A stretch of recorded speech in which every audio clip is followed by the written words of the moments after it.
بسم الله الرحمن الرحيم. ازيكم عاملين ايه؟ يا رب تكونوا بافضل صحة واحسن حال ان شاء الله. معاكم نسمة من قناة من بيت نسمة. لو انت اول مرة تشوفي القناة اشتركي تحت الفيديو على طول كلمة اشتراك باللون الاحمر، واضغطي على زر الجرس عشان يوصلك كل الفيديوهات الجديدة اللي بنزلها. وكمان لايك وكومنت، يعني هي مقدمة طويلة قوي ورخمة وانا بحبهاش والله، وفي اوقات كتير قوي ما بقولهاش بس ايه، لازم اقولها من الوقت التاني كده عشان افكركم، عشان انتوا بتنسوا، فلازم افكركم كده. وحشتوني كتير قوي من الفيديو اللي فات. النهارده بقى فيديو جامد جدا. هو روتين مسائي كده.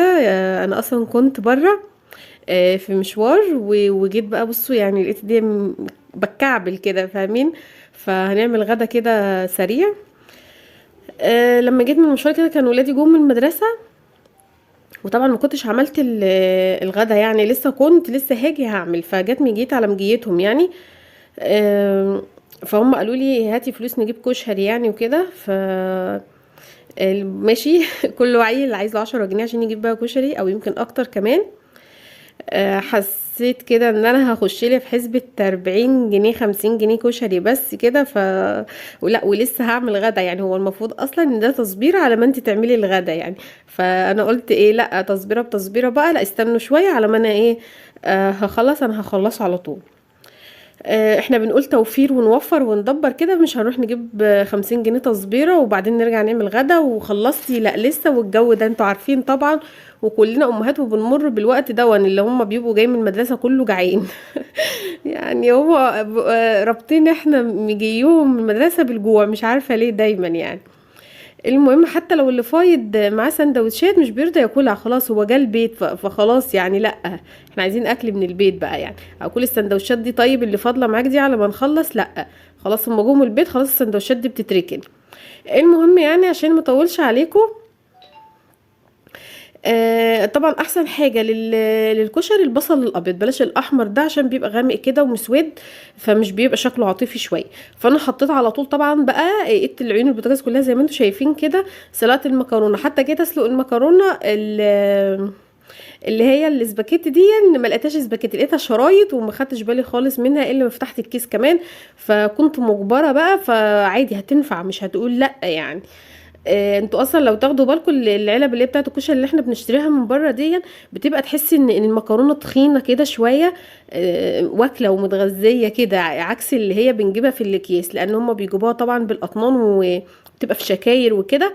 زي شكاير الرز والعلف والحاجات دي، مش بتبقى في الاكياس اللي احنا بنجيبها. فانا قلت عادي هيمشي حالها يعني. كمان بقى سلقت اللهم صل على سيدنا محمد، العدس والحمص حطيته كمان يتسلق، طبعا ما برميش ميه العدس خالص. وكمان البصل اللي انا بحمر فيه بعمل فيه الصلصه، بس بصراحه بقى المره دي كنت مستعجله فما عملتش فيه.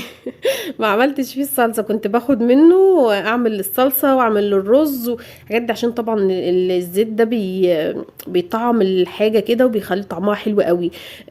سقيت الرز بقى بالميه اللي هي بتاعه العدس، هيخلي طعمه حلو قوي. بس انا كنت مستعجله خالص فما لحقتش اخد من الزيت يعني.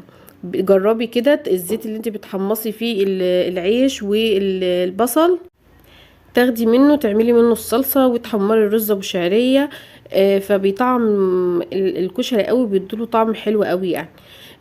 كمان حمصت بقى عيش بقطعه اربع كده، وبحمصه في الزيت، ونفس الزيت برضو بعمل فيه البصل انا حطيته. في ناس بتحمروا البصل في دقيق، وفي ناس بتعمله بنشا، انا بصراحة ما بحبش ابو دقيق ده خالص.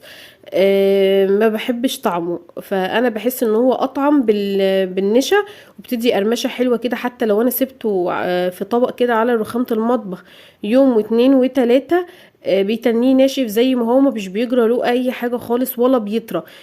جربت قبل كده اللي هو بيبقى بدقيق، هو بتاع ساعته كده وخلاص، يعني لو سبتيه شويه بلاقيه يطرى.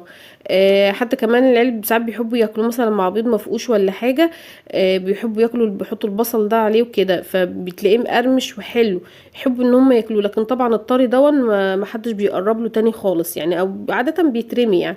فعلى ايه مش مستاهله بقى.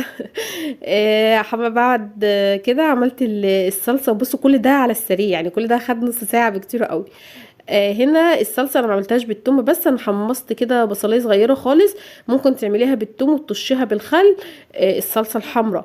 انما انا حمرت بصلايه الاول كده، وبعدين حطيت الثوم والكزبره والشطه وطشيتهم بالخل. وبعد كده حطيت طبعا كيس صلصه من الفريزر، يعني مش محتاجه كلام يعني. مفيش وقت نضرب في الخلاط ولا الجو ده خالص. كمان الدقه ممكن تعمليها على البارد، ممكن تعمليها على السخن، بحب اعملها على السخن قوي وبتغلي كده، بيبقى بحس ان هي طعمها احلى واجمل. ممكن تحط الثوم والكزبره والشطه والخل والميه كده خالص، وتقلبهم كده مع بعض، او مثلا في ازازه وترجهم كويس قوي مع بعض، علشان التومه المفرومه دي تفك كده مع الميه والخل والتوابل طبعا اللي تحطيها، اللي هي ملح وفلفل وشطه حمراء. فتبقى حلوه دي، اللي هي بتبقى على البارد. انما انا بحب على السخن كده، بشوح بس التوميه، مش بتصفر اصلا يعني، مش بتحمر ولا تصفر كمان، يا دوبك بتطلع بس ريحتها كده. واحط عليها الكزبره والشطه الحمراء. انا ما بعملش الشطه الحمراء، بكتر كده في الدقه، بتديني نفس الطعم بالظبط. فانا مش محتاجه، ده اطفال يعني، مش محتاجه ان انا احملهم الدنيا قوي يعني. وكان في نص ساعه الاكل جاهز وزي الفل. العيش اللي بيتفضل المتحمص، وكمان البصل المقرمش، بحط لهم كده في اطباق صغيره على الرخامه. هم بقى طول النهار اللي عايز رايح جاي رايح جاي رايحين جايين كده، فبيبقى حلو بالنسبه لهم يعني. تعالوا بقى، انا هنا كده شلت فرش المطبخ. هنعمل تنظيف. انا ما حبيتش، بصوا ما خرجتش من المطبخ اصلا خالص يعني. اليوم ده طبعا، هو الفيديو ده معايا بقلب كذا يوم يعني.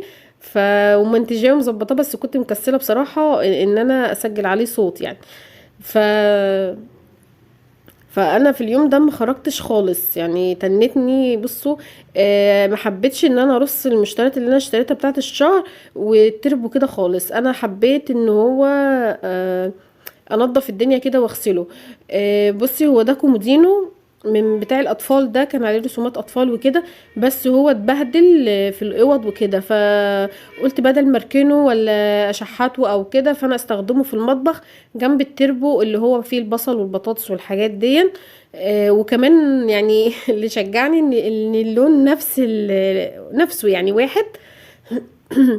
فانا هشيله كده كله في الدرجين الاخرانيين دول. لما كنت منضفه كده من كام يوم، كنت شايلاهم غسلاهم ومظبطه الدنيا. لما كنت عامله التوابل والغسله الحيطان والكلام ده، كنت شايلاهم الدرجين الاخرانيين دول. فانا مش هشيلهم بقى، انا هشيلهم بحاجتهم كده، هركنهم على الرخامه وهغسل الجسم كله، البادي بتاع التربو، وكمان الدرجين الاولانيين اللي انا هغسله بس كده.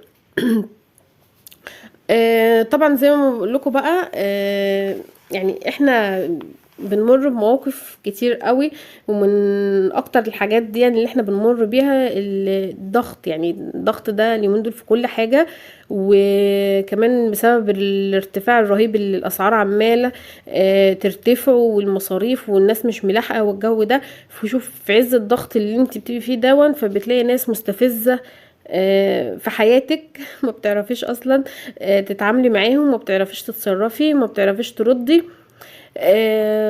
فهقول لك بقى على شويه حاجات كده انا وانتي نتعلمهم سوا كده، عشان نعرف، عشان انا خيبه برضو خالص، ما بعرفش ارد والله خالص.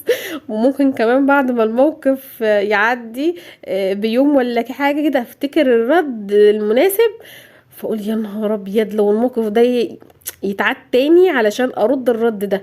فمن هنا بقى نحفظ ايه الموقف اللي يعدي علينا وما نعرفش الرد فيه، ويجي بعدها موقف نفسه بالظبط نحفظ الرد بتاعه. يعني في الموقف ده المفروض انا كنت رديت كده، لا لما يجي موقف فلازم نتعلم من المواقف اللي احنا بنتعرض لها، يعني لان اكتر اصلا، يعني مفيش اكتر من المواقف اللي احنا بنتعرض لها دي في الوقت اللي احنا فيه دوت.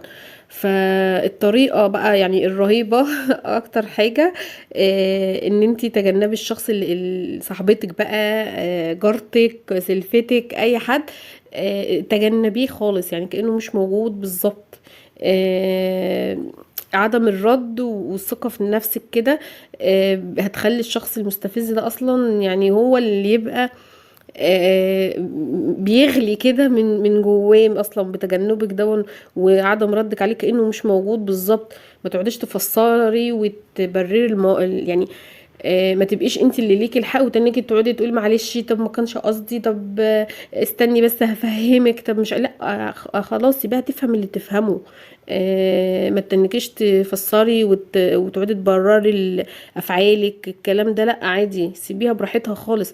آه، احسن حاجة ان انتي الثبات الانفعالي والثقة، وانك تكوني واثقة من نفسك كده وتكون شخصيتك قوية. والثبات الانفعالي ده رهيب رهيب والله العظيم، لان في ناس بتقولك الكلمة كده اصلا عشان تستفزك، عشان تشوفك انتي هتقولي ايه، او ردك هيكون ايه، لمجرد ان هو ردك، او عارفة ان انتي بتزعلي من الحاجة الفلانية دي فتقولها لك تاني وتالت ورابع، فعلشان تشوفك يعني. لا انتي خليكي ايه عندك ثبات انفعالي كده، مش يعني انا والله العظيم بجد انا بتعلم معاكم، يعني لما باجي اتكلم كده معاكم انا بتعلم زيكم بالظبط. التجاهل ده من احلى الحاجات اللي جربتها، يعني بصوا هو النينجا زي ما بيقولوا يعني. انك تتجاهلي كأن الهوا كده قدامك، ما فيش اي حاجة خالص. آه، ناس ما بيبقاش لهم قيمة واحنا اللي بنعمل لهم قيمة، فأحسن حاجة التجاهل، وتكوني واثقة في نفسك كده أهم حاجة.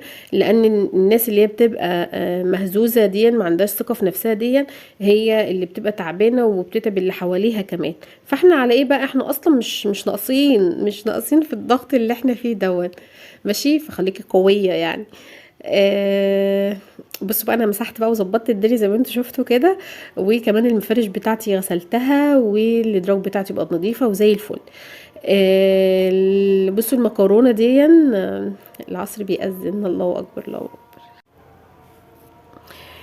حاولي بقدر الامكان لما تيجي تجيبي الطلبات تجيبي الحاجه اللي ناقصاكي بس، لان الستات كده عندها فوبيا من الشراء، يعني ايه، تحسي ان الشراء ده بيجذبها كده اساسا. ممكن تكون عايزه طلبات وهي ايه في وسط الزحمه والحاجات اللي مزغلله عينيها دي كلها، تجيب حاجات تانية، وبعد ما تروح تقول ايه ده انا ما جبتش اللي انا عايزاه، ده انا جبت كذا، وتندم.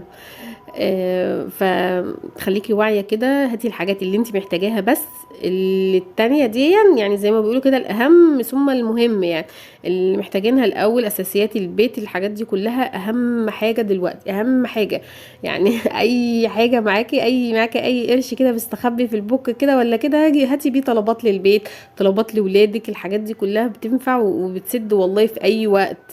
يعني دي اساسيات البيت، وانتوا شايفين الدنيا والسلع والحاجات دي بتغلى ازاي. كنت من فتره كده كنت جايبه شكاره الرز، كانت ب 210. زي ما بقول لكم كده كنت جايبه شكاره الرز ب 200 تقريبا، 210. دلوقتي بتعمل 400 تقريبا، و10 او 20 كده. انا جايبه اكياس من اللي هي الكيلو ب 16 جنيه من يومين، والنهارده سألت عليه قالوا ب 18 جنيه. فتخيلي بقى الفرق ده كله اصلا يعني في مدة قصيرة قوي. مش من سنة مثلا ولا من كام شهر ولا حاجة، لا ده هم يعني اسبوعين، او قولي يا ستي 3 اسابيع كده تقريبا، كل الاسعار غلت بقت نار. فاحنا لازم نحافظ نعمة ربنا ما نضيعهاش. وكمان حاولي توفري وتدبري كده، يعني ايه المستلزمات دلوقتي. احنا ممكن في الايام اللي هي الرخيصة دي ممكن نجيب حاجات كتير ملهاش لازمة، ممكن نستعملها بعدين بعد فترة كده نستعملها، انما دلوقتي لا، احنا نجيب الحاجات المهمة الاول، اساسيات البيت الاول بص بقى، انا قلت مع احلي على قلبهم كده، طري على قلبهم الاول، وعملت لهم جيلي بالفراولة وبالمشمش كمان. انا اصلا كنت جايباه اصفر على اساس ان هو مانجا، بس طلع مشمش، مش مشكلة ايه كم المشمش دي كلها. ممكن بقى تزينيه، ممكن لا يعني حسب ما بيحبوا. انا كان عندي موز ساعتها فعملته نص كده ونص كده، لان في ناس مش بتحب التزويق والجو الفكسان ده، فيقول لك لا هاتولنا زي ما هو كده، فخلاص ماشي ده انتوا عايزين كده خلاص ماشي يعني. عملت كمان اللي هو المشمش ده، على فكره طلع جميل قوي يعني. انا كنت على طول اجيب اللي هو الفراوله ده، فقلت انا بقول لكم انا كنت جايباه على اساس ان هو مانجا، وما طلعش مانجا. بس طلع طعمه حلو فعلا، ومن غير كمان ما تقطعي فيه فواكه ولا اي حاجه، كان طعمه اصلا كده حلو قوي. لازم نعمل لهم جو كده وحاجات بقى وحركات، حتى لو باقل من الامكانيات يعني. هما صحيح طبقين جيلي، ايه طبقين جيلي يعني اخترعت الذره؟ لا ما اخترعتش الذره ولا حاجه، بس يعني جو كده. المهم بقى انا كنت حاطه 2 كيلو سمنه يسيحوا، وبعدين لقيتهم حبه صغيرين قوي ويخلصوا في ثانيه، فجبت 2 كيلو كمان عليهم. طبعا بقى الشتا جاي ولسه هنجيب سمنه وقشطه والجو ده، بس لسه شويه يعني. انا مش بسوي المرتة في السمنه، انا يا دوبت السمنه تعمل كده زي ما انتم شايفين كده، وبعبيها لما تبرد شويه. وبعدين برجع اسوي المرتة لو هي لسه بيضة او فاتحة، برجع اسويها تاني على النار. لان انت لو سويتيها على النار في السمنة بتقعد تغلي كده، بتلاقي السمنة اسودت خالص. فانا طبعا مش عايزة السمنة تبقى كده، انا عايزة السمنة تبقى صفرة كده ولونها حلو يعني، ما تبقاش سودة لو انت سويتي المرتة. بس الحمد لله انا لقيت المرتة يعني ايه لونها حلو، وكمان مش عايزة ان انا اسويها تاني يعني. ريحتها بقى مش عايزه اقول لكم يعني، كانت قلبة الدنيا كلها. مع السلامه ان شاء الله في فيديو